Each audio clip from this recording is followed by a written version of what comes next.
welcome back to the channel. Thank you guys for joining me this week. I'm really excited to see what the runes have to say for the week ahead.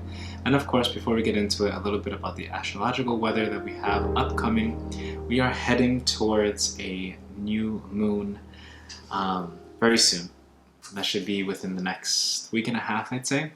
So we're in the waning phase of the lunar energy. So if you're feeling your emotions are subsiding or they're going to a more inward-facing space, or if they are turning inward, you're feeling a little bit more inclined for rest, for processing, for being present with yourself, for taking baths, for caring for yourself. This is all part of like the waning phase of the lunar cycle. So we're moving into that for the next week and a half.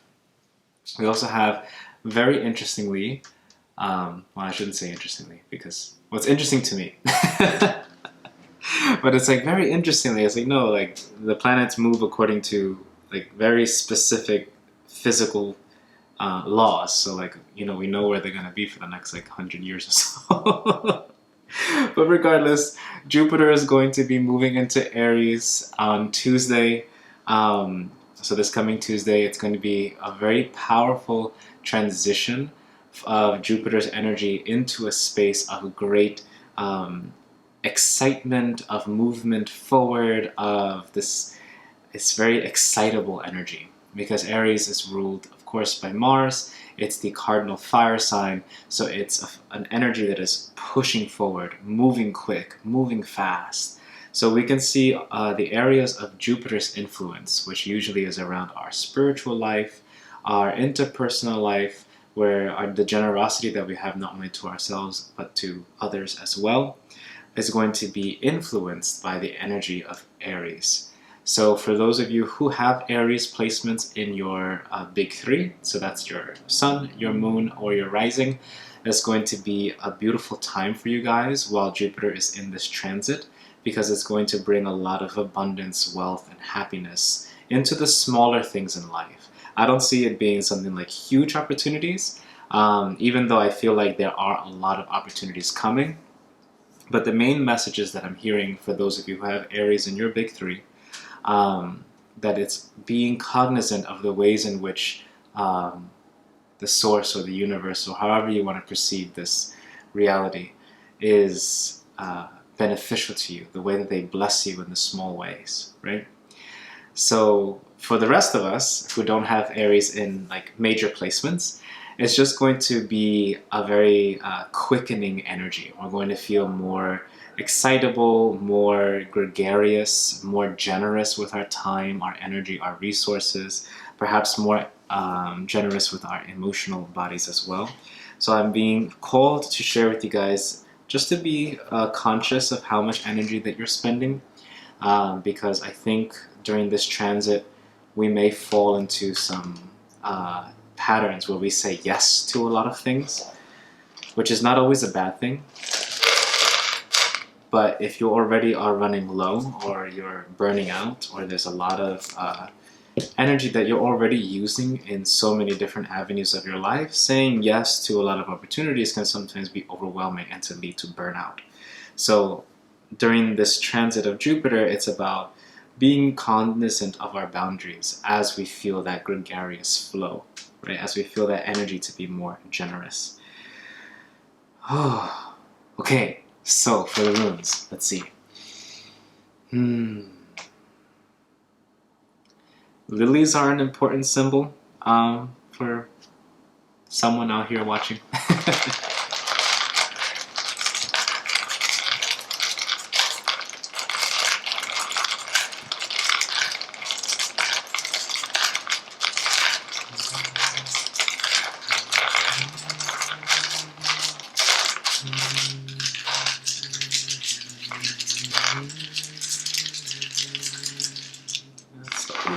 That's a lot today.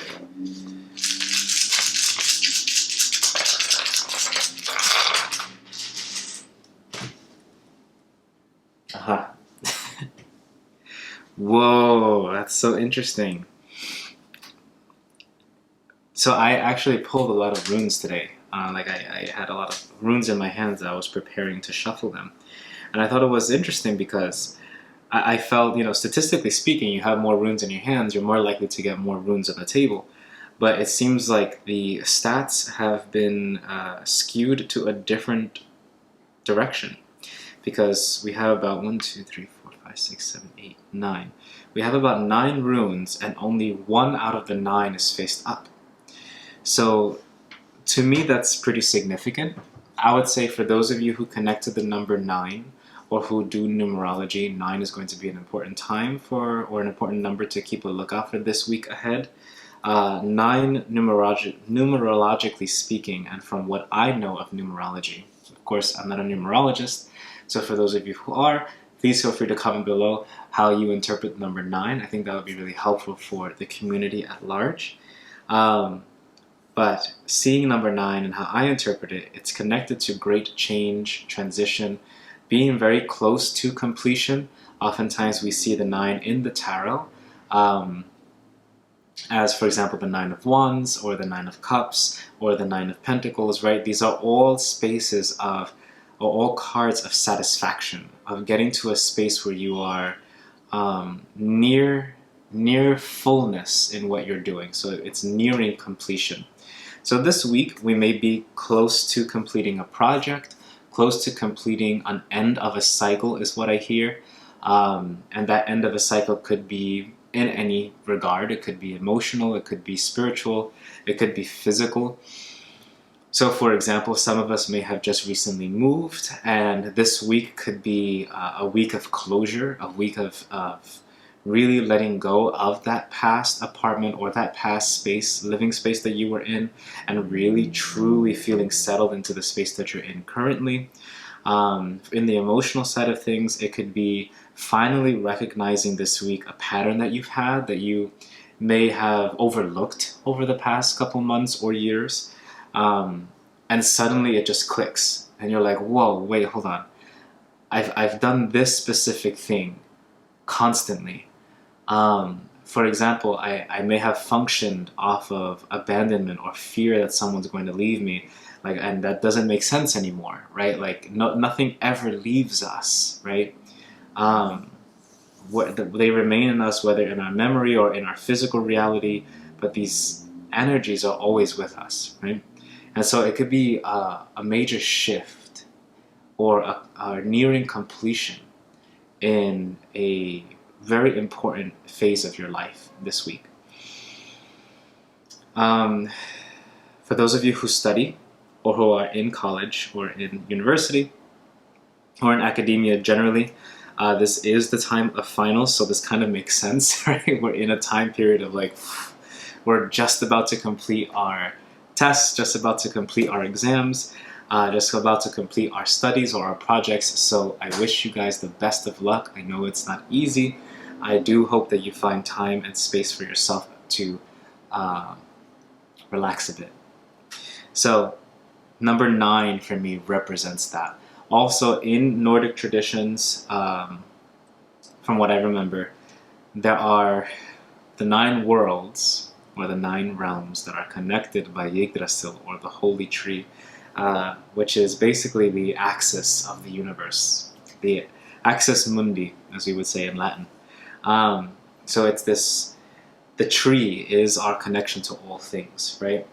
And if I were to make some very loose relationships to things, right? The nine realms could be connected to the various chakra points in our body, or the 9 realms of our consciousness. There's so many ways that story and that myth can be interpreted, right? And so it just reminds me of that. So for those of you who connect to that imagery of the tree connecting the 9 worlds, and finding one's center and rooting oneself more thoroughly in this week ahead, that may be the message for you guys this week. We do have one rune that came out upright, and it is Isa, or the rune of ice. Now Isa is really unique as a rune, because whenever I see it, one would get the feeling, for those who do tarot, of the 4 of Swords. So a time of, or a period of rest, a period of relaxation, a period of turning inward to rediscover whatever it is, to rediscover whatever it is that you need to discover in your life or to remember, right? So it's the process of psychoanalysis, or the process of journaling, or the process of dream interpretation, right? All of these, in my opinion, fall under the realm of Isa. They fall under the realm of pausing to reflect. But the reflection process of Isa is also influenced by the element of ice. Ice being, the only or one of the few elements that expands as it transitions its phase of matter from one phase to the next. So usually when something solidifies, it gets denser or gets smaller. But in this case, ice from water, when it freezes, it expands. The crystalline structure expands. And so this is an opportunity for this week to expand our consciousness, to break past the walls of our heart. It feels to me that some of us may have had heart walls up for a long time, and this week is going to be the week where we near completion in reflecting on the processes that have prevented us from truly being vulnerable with ourselves and with others. And it feels like you're ice wedging. It feels like pouring your emotions into these spaces, freezing them, reflecting on them so they can expand and push more of the wall open. And then you keep flooding it with water, and you keep expanding it. You keep ice wedging into yourself, right? Through the process of feeling your emotions, reflecting, feeling your emotions and reflecting, right? It's very interesting. That's a very, very unique imagery that I just received. So, yes, that's what I see for the week ahead. It's going to be a week of reflection, of completing projects, of taking time to rest, and of course of the number 9. So we can expect some great changes this week, whether they be in various or in many of the 9 realms of our existence. So just be just be on the lookout for some pretty cool changes to come, or very swift changes is what I'm hearing. So I hope that resonates for you guys. If you guys have already been feeling changes, or if you have been feeling some energies with the upcoming transit of Jupiter moving into Aries, like you've been feeling a little bit more gregarious or feeling a little bit more reckless, let me know in the comments below. I'd love to hear about it. And I'll talk to you guys soon, and see you next week. All right? Bye, everyone.